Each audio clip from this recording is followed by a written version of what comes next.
हमने। फिर great national uprising of 1857, उसके बाद हमने बॉयकॉट एंड इंडिजिनियस मूवमेंट्स पढ़ा था, जिसमें फॉरेन जो गुड्स हैं, मतलब बाहर की जो चीजें हैं वो हमको यूज नहीं करनी है, उसका यहाँ पे फॉरेन गुड्स को यहाँ पे लेके आना ही हमको बंद कर देना है। We have to abolish the boycott foreign goods and we have to adopt, हमको क्या अपनाना है, इंडिजिनियस प्रोडक्ट्स, मतलब हमारे देश के स्वदेशी प्रोडक्ट्स, ठीक है। एंड नेक्स्ट इज के इंडिया में क्या क्या बेनिफिट हुआ, कौन कौन से स्टेट्स में अलग अलग मूवमेंट्स हुई, कौन सी चीज बाहर से यहाँ आना बंद हो गई और यहाँ पे इंडिया में प्रोड्यूस होना बंद हो गई। यहाँ के जो मतलब जो रिवॉल्यूशनरीज थे, जो क्रांतिकारी थे इंडिया में, उन अलग अलग क्रांतिकारियों के नाम दिए गए। उन्होंने ऐसी ऐसी एक्टिविटी की जिसमें वाइस रॉय मिंटो को मारने की कोशिश की। उसके बाद हमने पढ़ा था मुस्लिम लीग, जिसमें डिवाइड एंड रूल पॉलिसी, जिसका फायदा अंग्रेज उठा रहे थे। याद है आप सबको, पढ़ा था आपने? अच्छा। फिर रिवॉल्यूशनरीज जो हैं, मतलब जो बड़े बड़े रिवॉल्यूशनरी हैं, जैसे कि वसुदेव बल्लभचड़, फिर वीर सावरकर, खुदीराम बोस, राम प्रसाद बिस्मिल, अशफाकुल्ला खान, चंद्रशेखर आजाद, सरदार भगत सिंह, शिवराम राजगुरु, सुखदेव थापर, रोशन सिंह, बाल गंगाधर तिलक, ये सारे जो रिवॉल्यूशनरीज हैं वो कहाँ से हैं, वो क्या क्या एक्टिविटी करते हैं, उन्होंने क्या क्या ऐसा किया है जिससे हमारे देश में तब के वक्त 19th सेंचुरी के वक्त चेंजेस आए, ठीक है। ये सारे वही हैं, हमने सारों के बारे में सबका परिचय पढ़ा था। किसी ने मित्र मेला सोसाइटी, किसी ने अभिनव भारत समाज अनुशीलन समिति, ये सारी एक्टिविटी भी की थी, जैसे कि हमारे इंडिया में एक एसोसिएशन बने जो यहाँ पे, जिससे भारत में अंग्रेजों का शासन खत्म हो जाए, ओके। देन यहाँ बुक्स और मैगजीन्स बाहर एस्टेब्लिश हुई थी, जिनके नाम थे युगांतर, नवशक्ति, वंदे मातरम, केसरी मराठा, ओके। अब ये जो बुक्स थी, ये वन टाइप ऑफ कैसी बुक्स थी, सॉरी ये मैगजीन्स, और ये क्यों निकाली थी, this was the first stage.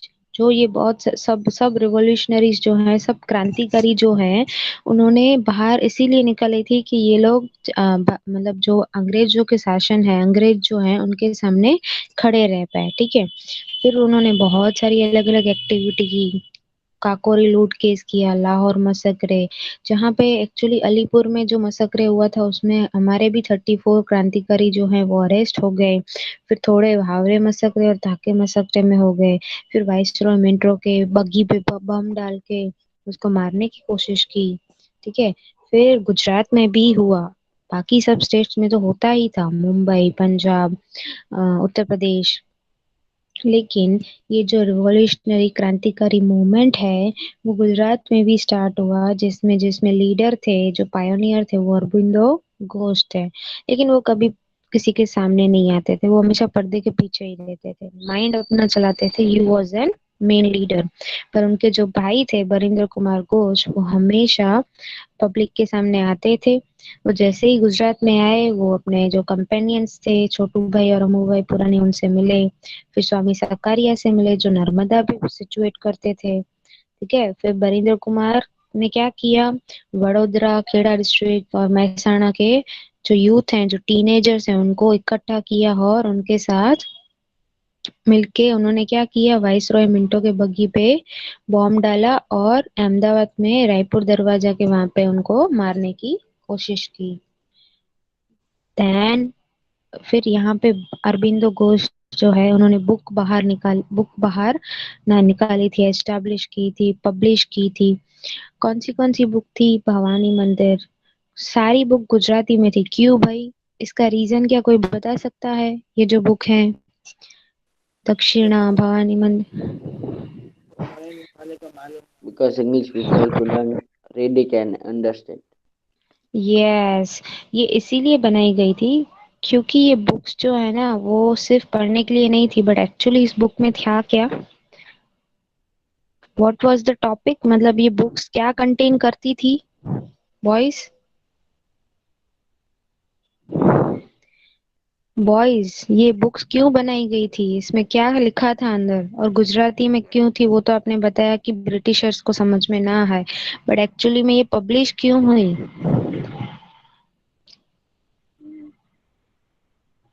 Can anyone answer? ये जो बुक है वो इसलिए बनाई गई क्योंकि ये जो सारी बुक्स हैं उसमें बॉम्ब्स और वेपन्स बनाने के मेथड्स लिखे हुए थे, ठीक है। इसीलिए उन्होंने टाइटल ही ऐसे दिए थे गुजराती में कि ब्रिटिशर्स उस टाइटल देख के ही आगे कुछ पढ़े ही ना, और पढ़े भी तो गुजराती लैंग्वेज उनको कुछ समझ में आए ही ना, ठीक है। फिर क्या हुआ कि बहुत सारी रिवॉल्यूशनरीज एक्टिविटीज हुई गुजरात में भी, और गवर्नमेंट उनको मतलब उनके अगेंस्ट गई क्रांतिकारियों के, बट गवर्नमेंट भी उनसे फाइट नहीं कर पाई क्योंकि क्रांतिकारियों में इतनी हिम्मत आ गई थी कि वो उन्होंने एक स्लोगन दिया था लोकमान्य बाल गंगाधर तिलक ने कि भाई freedom is our birthright and we will achieve it anyhow. Freedom जो है वो हमारा जन्मसिद्ध अधिकार है। और दूसरा ये था कि इन लोगों ने ये नारे लगाए थे कि या तो ये खुद की जान गंवाएंगे आजादी के लिए या दूसरे की भी जान ले लेंगे। सो गवर्नमेंट ने भी अपने हाथ पैर पीछे कर लिए। उन्होंने जो अपना रूल चलाया था वो क्रांतिकारियों पे नहीं चला। ओके, हमने शायद revolutionary movement in foreign countries start कर दिया था पर इसका एक ही टॉपिक पढ़ा था, right boys? Hello, yes, okay. So revolutionary movement मतलब क्रांतिकारी गतिविधियां जो थी, क्रांतिकारी एक्टिविटीज जो थी, वो सिर्फ इंडिया में नहीं, इंडिया में तो स्टार्ट हो ही गई, हर एक स्टेट में हो गई इंक्लूडिंग गुजरात। अब जो ये एक्टिविटीज थी वो फॉरेन कंट्री में भी स्टार्ट हो गई। तो ऐसी कौन सी कंट्रीज हैं जहाँ पे ये क्रांतिकारी गतिविधियां स्टार्ट हो गई? यहाँ पे कंट्रीज के नाम दिए गए हैं। The revolutionary movement began in foreign countries, also giving freedom to India from the British। मतलब वहां पे भी ऐसे लोग हैं जो चाहते हैं कि अंग्रेजों के शासन से भारत को आजादी मिलनी ही चाहिए, ठीक है। भारत का हक है, भारतवासियों का हक है कि उनको अपने हिसाब से उनकी आजादी मिलनी चाहिए। The revolutionary activities that began in India spread to different countries like England, Canada, America, Germany, France, Myanmar, Burma, Malwa, Singapore, Afghanistan and Russia. ये वही सारी कंट्रीज हैं जहाँ पे ऐसे भी लोग थे जो भारत भारत देश के साथ थे, और भारत देश के क्रांतिकारियों को देख के उनके सामने उनकी जो एक्टिविटी है, उनकी जो मूवमेंट्स है, उनको देख के आजादी के लिए वहां पे बैठ के, फॉरेन में बैठ के लड़ लड़ रहे थे अंग्रेजों के सामने हमारे देश को आजाद करने के लिए। Okay, the active revolutionary who took part in a revolutionary activities in foreign countries are, okay boys, we'll start with this topic। कौन रीड करेगा? हम लोगों ने थोड़ा रिवीजन कर लिया, अब हम न्यू टॉपिक पे जा रहे हैं, कौन रीड करेगा?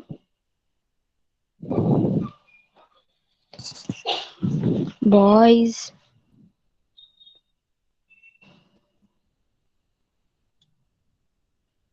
कौन रीड करेगा बॉयज?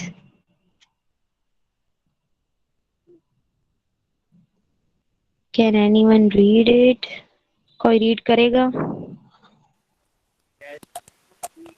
ओके, नो इश्यू बेटा। Sharjah, right, read it. Read one paragraph।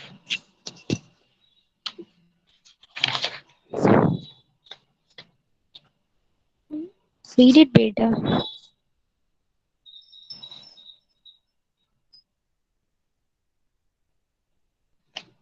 Hello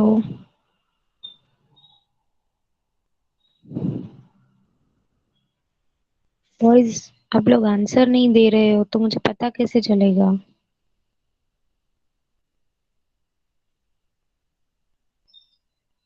boys, can you please answer? किसी को रीड करना है?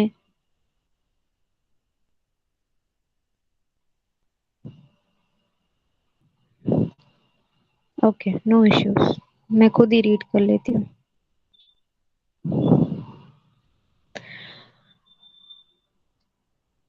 चलो, the active revolutionary who took part in revolutionary activities in foreign countries are ऐसे कौन सी revolutionary activities थे और कौन कौन से ऐसे लोग थे यहाँ पे सबके नाम दिए गए हैं जो फॉरेन कंट्री में बैठ के क्रांतिकारियों के साथ मिलकर अंग्रेजों के शासन के सामने लड़ रहे थे। तो first name was Shyamji Krishna Varma, Madan Lal Dhingra, Veer Savarkar, Lala Hardayal, Udham Singh, Raja Mahendra Pratap, madam Bhikaji Cama, Sardar Singh Rana, Maulana Abdullah, Maulana Bashir, Champak Raman Pillai, doctor Mathur Singh Khuda Bakhsh were associated with this activity। इतने सारे फॉरेन कंट्रीज में बैठे हुए लोग थे जिनको हम रिवॉल्यूशनरीज ही बोल सकते हैं, मतलब क्रांतिकारी ही बोल सकते हैं, क्योंकि इंडिया में जो क्रांतिकारी थे दीनदयाल, बाल गंगाधर तिलक, उन सब के साथ मिलकर ये लोग वहां पे अपने अपने देश में अलग अलग, इंडिया के बाहर के अलग अलग देशों से बैठ के हमारे भारत देश को आजाद करने की कोशिश कर रहे थे। Okay, next paragraph. The revolutionary activities in the foreign countries gave impetus to the revolutionary activities in India।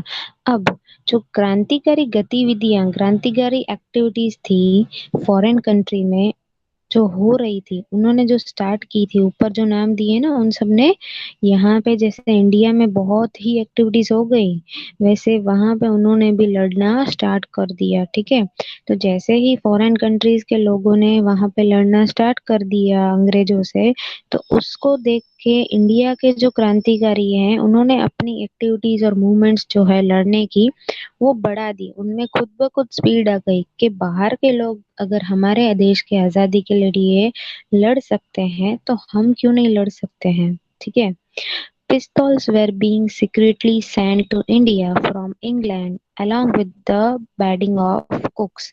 अब ये क्या बोल रहे हैं कि भाई यहाँ के जो लोग हैं, फॉरेन के लोग लड़ रहे हैं, तो उनको ऐसे हथियार भी तो चाहिए ना। हमने तो क्या हथियार बनाने के फॉर्मूलाज भी डाल दिए बुक में। इतनी सारी बुक है जो गुजराती में हमने पब्लिश की थी, जिससे गुजराती में पब्लिश की थी जिसमें वेपन्स और बॉम्ब्स बनाने की फॉर्मूलाज थी। और जो यूथ था हमारे देश का उसको इकट्ठा करके हमने एक स्कूल, आपको याद हो तो एक स्कूल में उनको ट्रेनिंग दी जाती थी जहाँ पे हथियार बनते थे। तो यहाँ पे ये दिया गया है कि जो कुक्स होते हैं ना, कुक्स मतलब जो खाना बनाते हैं, ठीक है, बाहर के कुक्स, शेफ और कुक होते हैं, उनके जो सामान है, उनका जो बेड है, उनका सामान है, उन उसमें पिस्तौल्स सीक्रेटली मतलब डाल के, मतलब ऐसे छुपा के इंग्लैंड भेजे जाते थे। किनके लिए? इन क्रांतिकारियों के लिए। Madanlal Dingre killed William Wally who used to criticize the revolutionaries। अब जो मदनलाल डिंगरे थे उन्होंने विलियम वली को मारने की कोशिश की। क्यों? क्योंकि जो ये विलियम वली थे वो क्रांतिकारियों के अगेंस्ट थे, मतलब क्रांतिकारी के साथ नहीं थे, क्रांतिकारियों के लिए वो मतलब बहुत ही ऊंचा नीचा बोलते थे हमेशा, ना ही उनके साथ थे, वो उल्टा अंग्रेजों के साथ थे। इसीलिए मदनलाल डिंगरे ने क्या किया, विलियम वेल को मारने की ही पूरी पूरी कोशिश की, उसको वैसे मार ही डाला। इन 1907 the Indian independence league was established in California, America, which was later named as Gadar Party by Lala Hardayal। किसका माइक ऑन है? बॉयज,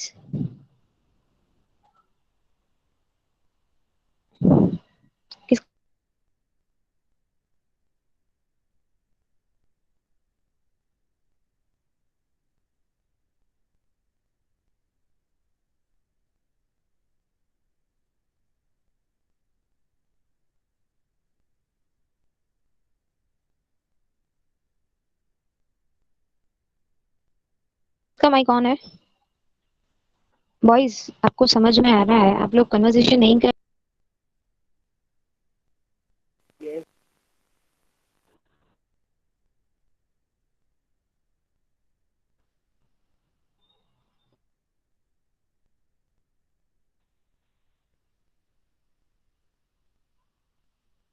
मैम किसी का भी माइक ऑन नहीं है। हाँ देखा मैंने, पहले किसी का था बेटा। कौन रीड करेगा? चलो।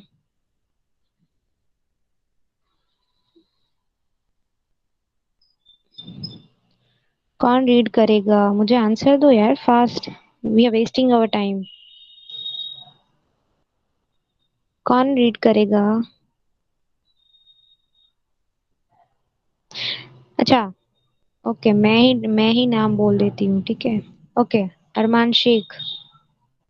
Yes ma'am. रीड रीड बेटा।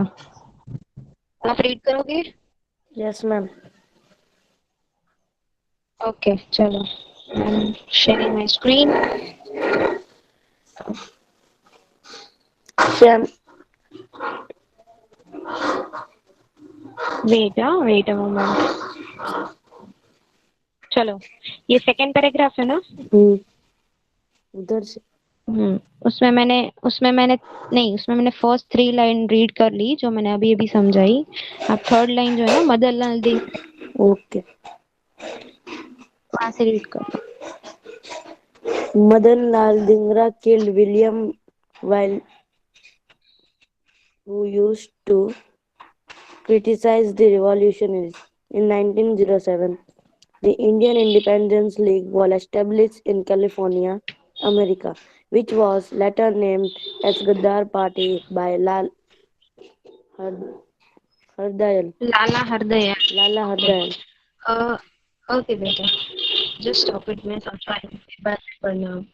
मदनलाल दिंगरे के बारे में मैंने अभी लास्ट ही बोला कि उसने विलियम विल को मार ही डाला। क्यों? क्योंकि वो क्या थे कि भाई जो ये क्रांतिकारी थे ना, जो यहाँ इवन फॉरेन कंट्रीज में और यहाँ हमारे देश में लड़ते थे, उनके अगेंस्ट थे वो। मतलब उनको क्रांतिकारी के मूवमेंट्स, क्रांतिकारी के एक्टिविटीज बिल्कुल पसंद नहीं थे। वो बहुत ही ऊंचा नीचा बोलते थे क्रांतिकारी के लिए, इसीलिए मदनलाल दंगरे को गुस्सा है और उन्होंने विलियम मिल को मार डाला। कि जो हमारे देश में रहकर देशभक्ति के खिलाफ है, उसको जीने का कोई हक ही नहीं है। In 1907, the Indian Independence League was established in California, America, which was later named as Ghadar Party by Lala Hardayal. अब 1907 में क्या हुआ? इंडियन इंडिपेंडेंस लीग एस्टेब्लिश हुआ, जो कैलिफोर्निया अमेरिका में हुआ था। बट लेटर ऑन, कुछ समय बाद उसको नाम दिया गया गदर पार्टी, जो नाम लाला हरदयाल जी ने रखा हुआ था। ओके, चलो चलो बेटा, read it. A weekly named Gaddar was published in 4 languages. Taraknath Das and Kartar Singh to join this activity. Champak Raman Pillai formed the Hindi Rashtriya Swasevak Dal. In Germany, plan was made to attack India by making Iraq as the headquarters 1907 in okay the okay international. Okay okay okay बेटा, stop.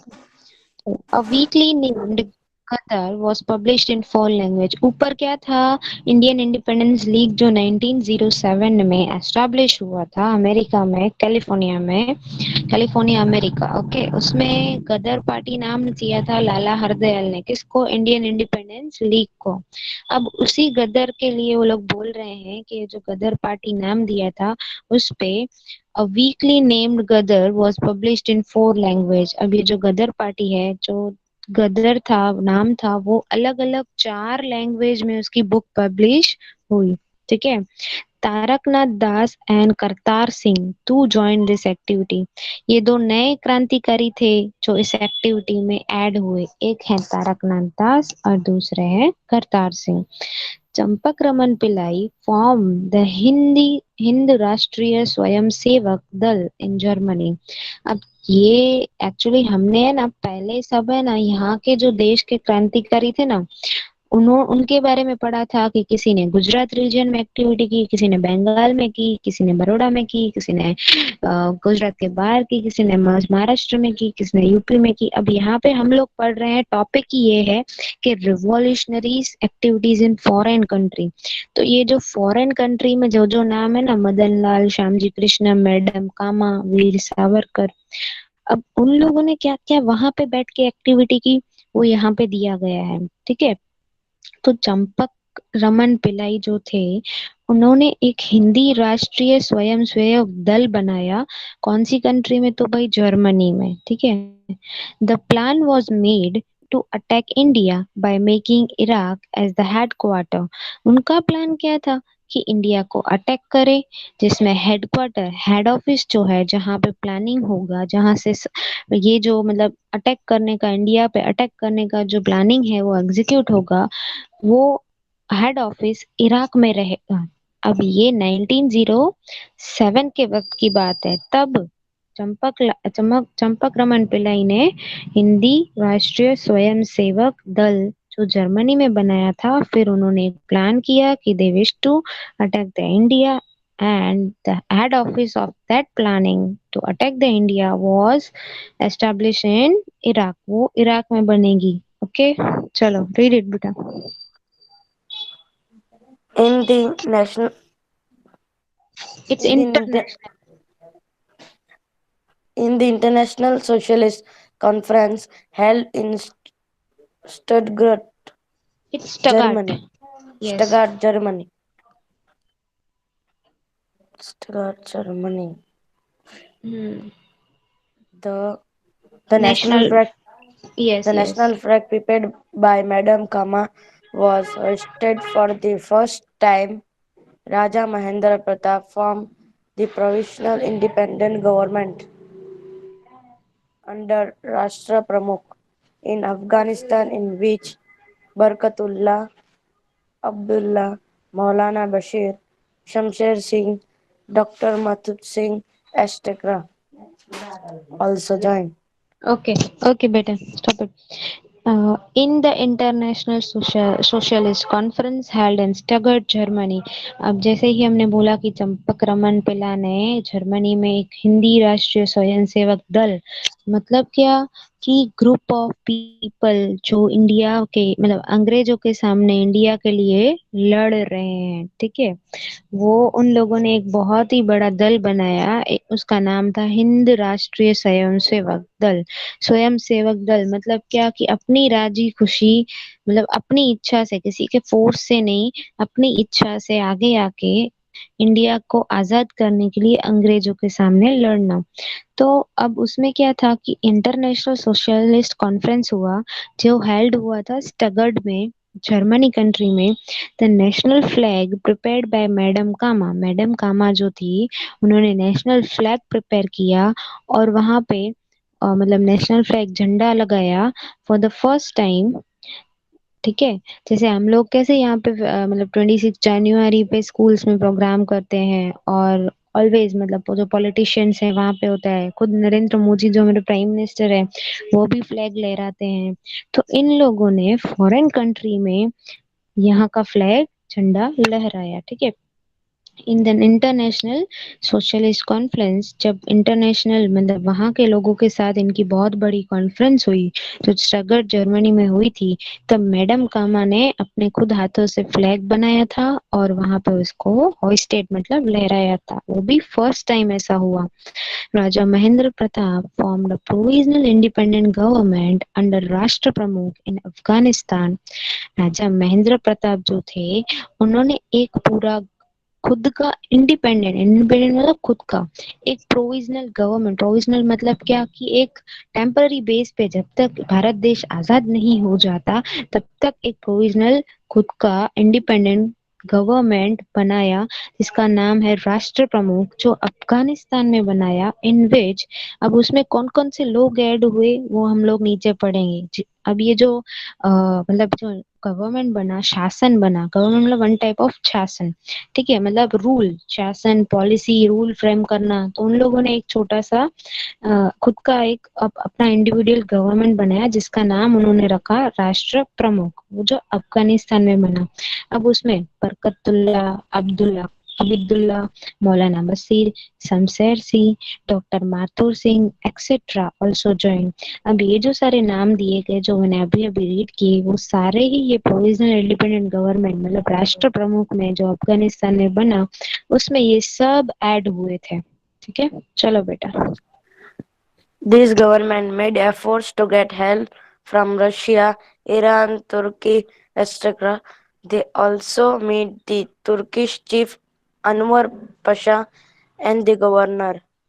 The conspiracy Galib, Galibnama, written on Reshmi Rumal, silk handkerchief, asking all Muslims to unite and fight against Christians, was exposed. Okay, stop it. This government made efforts to get help from Russia. अब ऊपर जो government बनी थी ना, independent government, जिसका नाम रखा था राष्ट्र प्रमुख, तो उसमें जो जो सारे क्रांतिकारी, मतलब जो जो फॉरेन कंट्रीज के जो लोग थे, जो क्रांतिकारी गिने जाते थे, वो सब ऐड हुए। उन्होंने क्या किया, उन्होंने बहुत सारे एफर्ट्स किए और रशिया, ईरान और तुर्की से हेल्प लिया।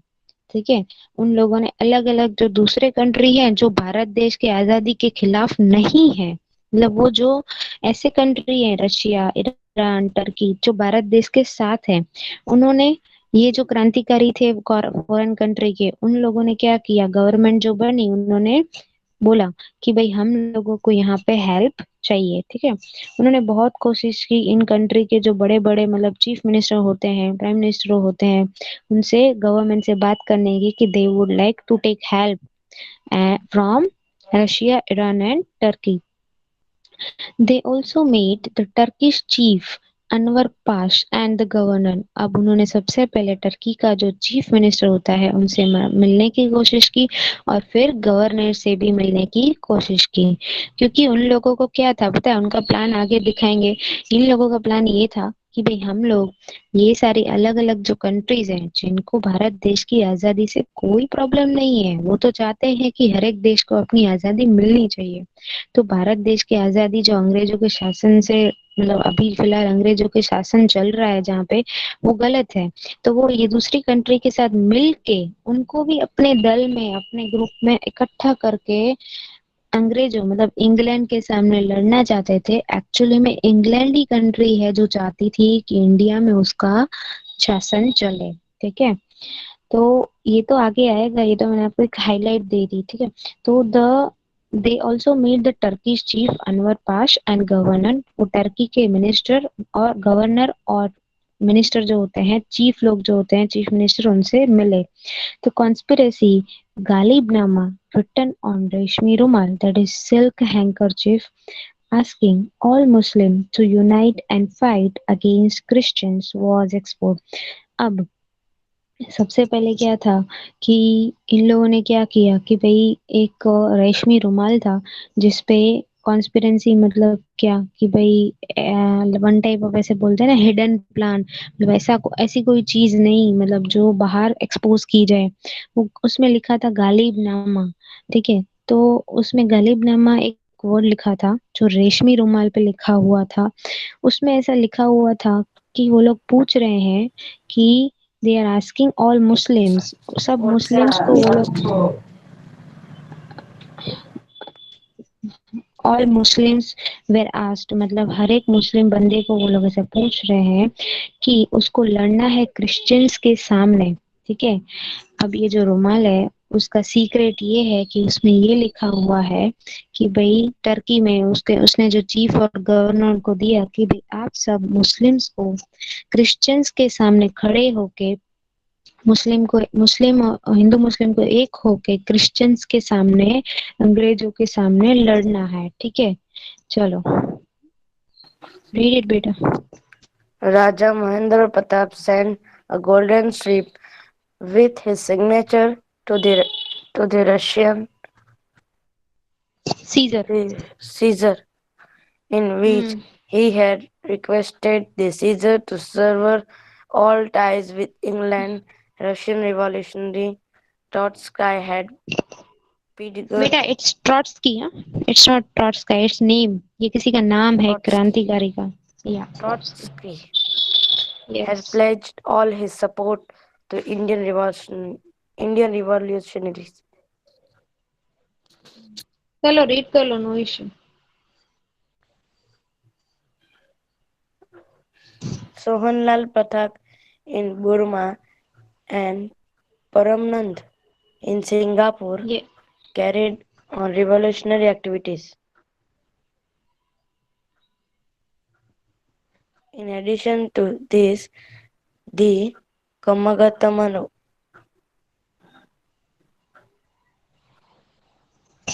It's Kamagat Maru and Toshmaru.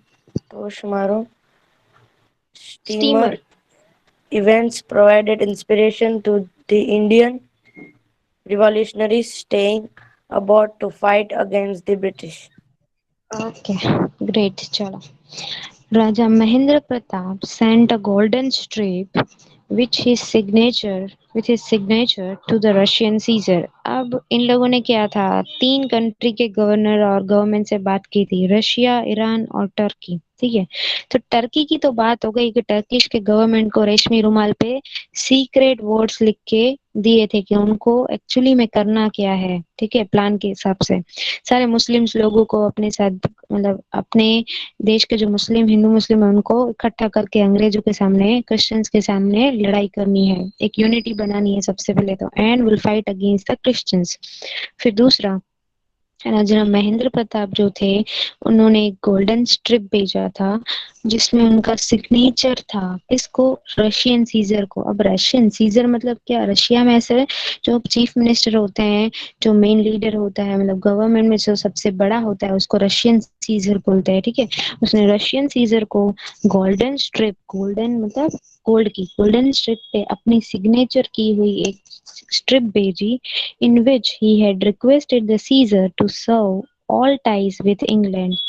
Okay, फिर उसमें उन्होंने ये लिखा था रशिया के कंट्री को, रशिया के गवर्नमेंट को, कि इंग्लैंड के साथ उनके, उसको रिक्वेस्ट किया, रशिया के गवर्नमेंट को रिक्वेस्ट किया कि भाई इंग्लैंड के साथ उसके जितने भी मतलब जितने भी लोग हैं जो इंग्लैंड से जुड़े हुए हैं वो इंग्लैंड के खिलाफ जाओ। मतलब क्या उन लोगों ने क्या बोला कि भाई to serve all ties with England, जितने भी आज तक इंग्लैंड के साथ उनके रिश्ते हैं वो सब तोड़ दो, they don't want to be with an England, मतलब वो ऐसा बोल रहे थे।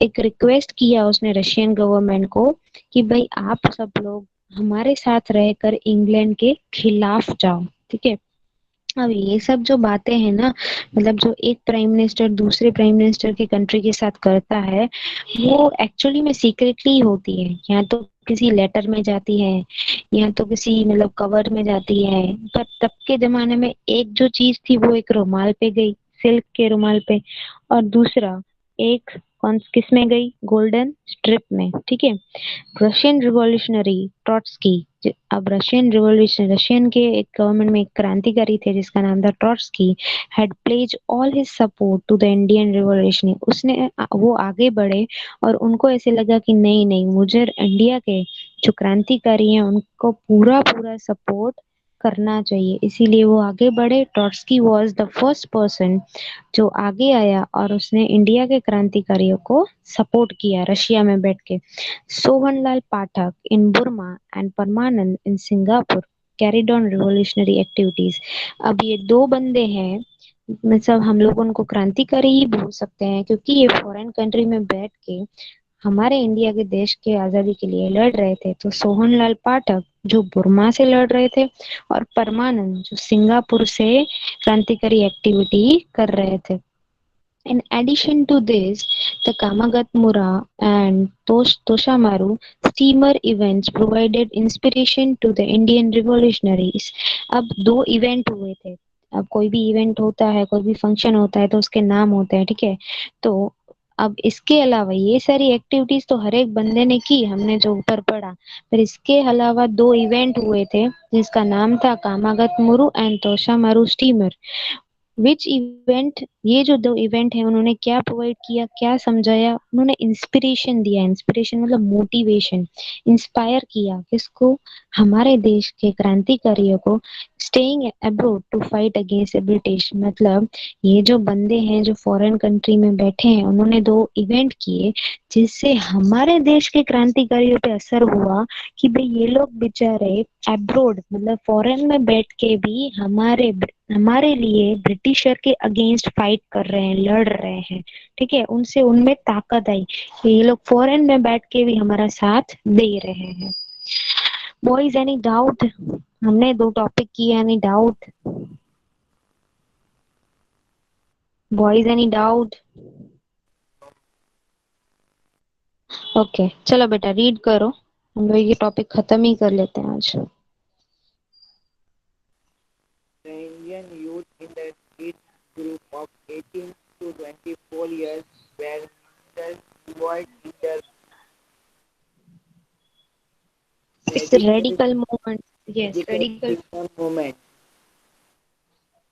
They used to carry out any kind of yearly act as they did not have fear that when catch their radical impaired that shooting slogan Slogans like Inqilab Zindabad. slogans like Inqilab Zindabad and Vande Mataram for the purpose of the freedom of their motherland. Yes. Their service would provide emphasis to the young generation for age. Okay चल क्या लिखा था कि भाई the Indian youth, जो Indian youth है, हमारे देश का जो यूथ है, जो टीनेजर है, जो पूरा यूथ का दल है, youth group of youth in the age of, जिनकी एज है फ्रॉम 18 टू 24 ईयर, फिर mainly involve in the radical freedom movement. अब ये जो लड़ाइयाँ हो रही हैं, जो अलग अलग एक्टिविटी हो रही हैं, मतलब भारत देश के जो यूथ है, जो टीनेजर्स हैं, जो क्रांतिकारी हैं, दूसरे ऐसे बहुत मेन बड़े बड़े लोग हैं पॉलिटिक्स के, ये अंग्रेजों के सामने लड़ रहे हैं। तो उसमें सबसे ज्यादा मतलब ऐसे बोलते हैं ना कि भी सबसे कौन से टाइप के सबसे ज्यादा लोग हैं, तो हमारे देश का जो टीनेजर है ना, जो यूथ है, वही है जिनकी एज सिर्फ 18 साल से 24 साल के बीच में है। मेन तो वही सब लोग हैं जो इस रेडिकल फ्रीडम मूवमेंट में इन्वॉल्व है, मतलब जो इस हर एक लड़ाई में इन्वॉल्व होकर भारत देश के लिए अंग्रेजों के सामने, ब्रिटिशर के सामने लड़ रहे हैं। They used to carry out any kind of thrilling acts as they did not fear the death. अब ये जो यूथ है ना, वो क्रांतिकारियों से भी आगे है। वो ऐसी कोई भी एक्टिविटी करने से डरते नहीं है। थ्रिलिंग मतलब डरना, ठीक है। तो they use to carry out any kind of thrilling act, ऐसा कुछ भी डरावना एक्ट हो जिससे उनकी जान चली जाए, ऐसे उनको कोई भी फियर मतलब डर नहीं है। इसीलिए वो अपने देश की आजादी के लिए कोई भी टाइप की एक्टिविटी कर कर लेंगे और भारत देश को आजाद कर देंगे, जिसके लिए उनको अपनी जान की भी परवाह नहीं है। When caught, they readily embraced death, shouting slogans like "Inqilab Zindabad" and "Vande Mataram" for the purpose of freedom of their motherland. अब जब भी वो लोग लड़ने के लिए स्टार्ट होते थे, मतलब ऐसे दल बनाते थे, ग्रुप बनाते थे, तो और अंग्रेजों की जो सेना थी उसके सामने खड़े रहते थे, तो तब वो रेडी होके डर के बिना अपनी डेथ, मतलब हम अपनी जान भी गंवा देंगे, ऐसे दो स्लोगन बोलते थे जब भी लड़ना स्टार्ट करते थे या कोई एक्टिविटी स्टार्ट करते थे। तो बिना डरे, बिना एम्बरेस फील हुए वो स्लोगन बोलते थे। उस स्लोगन बोलने सिर्फ बोलते नहीं थे, वो लोग जोर जोर से चिल्लाते थे, ठीक है। जैसे आर्मी के लोग कैसे वैसे बोलते हैं वंदे मातरम जोर जोर से, वैसे ये लोग भी पूरा जो यूथ था हमारे इंडिया का, जो क्रांतिकारी थे, पूरे पूरे जो पूरे ग्रुप ऑफ पीपल थे जो लड़ रहे थे, वो दो स्लोगन बोलते थे। फर्स्ट स्लोगन वाज इनकलाब जिंदाबाद एंड दूसरा इज वंदे मातरम। किस पर्पस के लिए? कि भाई हमें हमारे मदरलैंड, हमारी देश की, हमारी इंडिया के, भारत देश के लिए हमें हमें हमें आजादी चाहिए, ठीक है। Their sacrifice would provide inspiration to the young generation for ages. अब ये जो लड़ रहे थे उनका जो त्याग है, मतलब वो अपनी लाइफ छोड़ के, अपनी जान गवा के भी भारत को आजाद, अपनी भारत देश, भारत माता को, मदरलैंड को आजाद करना चाहते थे। ये जो पॉइंट है वो सेक्रीफाइस, मतलब इनका जो सेक्रीफाइस है वो किसको इंस्पिरेशन देगा? हमारे आगे की जनरेशन को, जो यंग जनरेशन होने वाली है इनके बाद, उसको इंस्पायर करेगा, उसको मोटिवेट करेगा कि भाई नहीं, हमको हमेशा हमारे देश के लिए, हमारे भारत माता के लिए लड़ना चाहिए। किसी को यहाँ पे शासन चलना नहीं देना चाहिए, किसी का शासन भी यहाँ पे चलने नहीं देना चाहिए। ओके बॉयज, समझ में आया? Any doubt boys? Ma'am, what boys is any the doubt? strip in this sorry, golden strip?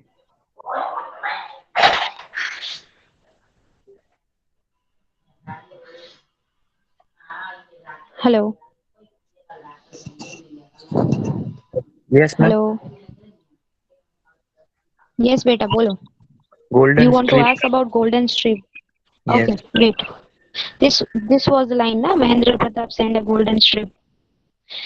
मतलब तब के जमाने Yes, में yes. क्या था, तब के जमाने में क्या था कि लोग क्या करते थे, मैंने बोला जैसे कि भाई किसी भी कॉन्स्पिरेंसी, मतलब क्या सीक्रेट चीजें जो भेजनी होती थी ना, मतलब एक एक मैसेज भेजना होता था, तो वो लोग अलग अलग तरीके से मैसेज भेजते थे, ठीक है।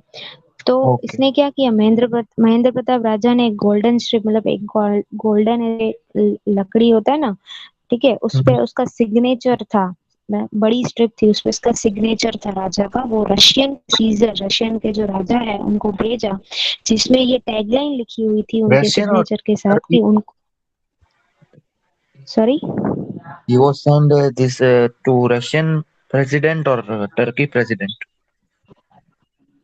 बेटा, signature is send to Russian Caesar. Turkey Okay. का तो जो था ना वो ऊपर था, जिसमें वो रेशमी रुमाल में गया था, गालिबनामा, Okay. वर्ड वाज गालिबनामा, ठीक है। Okay. यहाँ पे आप पढ़ोगे तो आपको ऑलरेडी समझ में आ जाएगा, मैं एक लाइन पढ़ रही हूँ। Mahendra Pratap send a golden strip with his signature to the Russian Caesar, ठीक है, मतलब रशिया के वहां भेजा। टर्की तो हमने ऊपर पढ़ा, जो सिल्क हैंकरचीफ, मतलब जो रेशमी रुमाल में भेजा गया था कि उनको एक होके, मुस्लिम लोगों को भी एक होके क्रिश्चियन के सामने लड़ना है, वो टर्की की बात थी। ईरान की बात हम आगे पढ़ के आए, वो हेडक्वार्टर वाली बात याद है, ऊपर फर्स्ट लाइन में, हिंदी राष्ट्रीय स्वयंसेवक दल बना। तो ईरान का जो था वो तब की बात थी कि ईरान में उसका हेडक्वार्टर रखेंगे। फिर टर्की की बात हुई कि भाई उनको रेशमी रुमाल में एक मैसेज दिया गया। और थर्ड वन वाज रशिया। तीन ही कंट्री को वो लोग अपने साथ इकट्ठा करना चाहते थे। तो रशिया जो था उनको तो गोल्डन स्ट्रिप में भेजा था सिग्नेचर सहित, महेंद्र प्रताप की सिग्नेचर थी। Mahendra Pratap was actually one of the biggest, मतलब रिवॉल्यूशनरी, बहुत बड़े क्रांतिकारी और तब के जमाने के राजा भी थे, जिन्होंने अपना सिग्नेचर सहित एक मैसेज भेजा था कि they have to serve all ties with England. Okay, any doubt? और ये जो ट्रॉट्स्काय थे ना, वो तो एक रिवॉल्यूशनरी Okay. थे, वो एक क्रांतिकारी थे। Okay, any more doubt boys? Any more doubt? Okay चलो, with this we will complete our lecture. हम लोग नेक्स्ट लेक्चर में मिलेंगे और आगे पढ़ेंगे। तब तक जितना हमने आज किया है आप सबको पढ़ लेना है, ठीक है। मैं रिवाइज करूंगी तब आप सबसे पूछूंगी कि आपने क्या क्या पढ़ा। I last the questions. Okay boys, चलो बाय बाय।